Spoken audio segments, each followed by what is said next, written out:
Aujourd'hui, les dynamiques industrielles sont portées par la transition numérique, l'ubérisation de l'économie, les problématiques de relocalisation, le développement des services ou l'évolution des modèles d'affaires. Alors, comment concilier ces dynamiques avec la transition énergétique quand certains indicateurs économiques n'y sont pas forcément favorables? En effet, au cours des dernières années, le prix du baril de pétrole a été divisé par 2 et reste encore bas. Sur le marché du carbone, la tonne de CO2 est descendue à moins de 5 €. Le cours du kilowattheure CUMAC, lui, a chuté de moitié pour remonter à 30 centimes d'euros. Le faible investissement industriel freine le renouvellement des installations. Et le nombre d'emplois salariés industriels continue de baisser. Pourtant, des événements structurants ont vu le jour pour impulser des évolutions en termes de transition énergétique dans l'industrie. L'accord de Paris a largement mobilisé les entreprises dans une dynamique d'engagement volontaire de réduction de leurs émissions de gaz à effet de serre.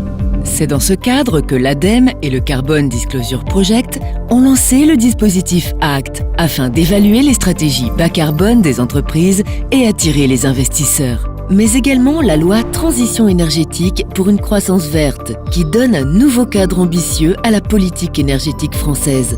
Elle conforte ainsi certains des objectifs proposés par l'ADEME au cours de ses travaux prospectifs et fixe une trajectoire à la contribution climat-énergie jusqu'en 2030.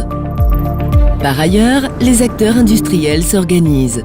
Ainsi, la signature du premier contrat de la filière efficacité énergétique lance la mobilisation des équipementiers et opérateurs proposant des solutions performantes aux industriels.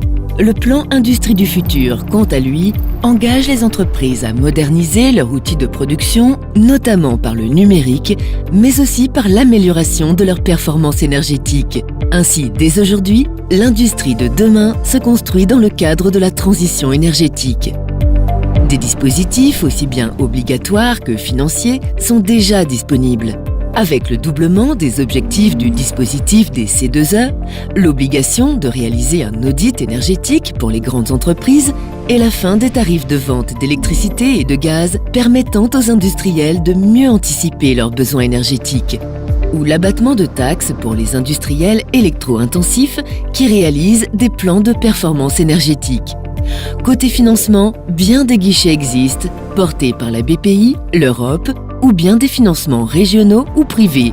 Et bien sûr, l'ADEME met en œuvre plusieurs programmes de financement comme l'élargissement du fonds chaleur au projet de récupération de chaleur fatale et dans le cadre du programme des investissements d'avenir, le financement de démonstrateurs industriels dans l'appel à projets Industrie et agriculture éco-efficiente. Sans oublier le financement des initiatives de PME sur l'efficacité énergétique.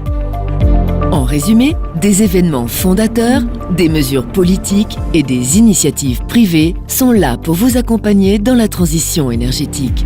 Aujourd'hui, l'économie trouve un nouveau souffle. Alors nous devons accélérer maintenant pour construire ensemble l'industrie de demain.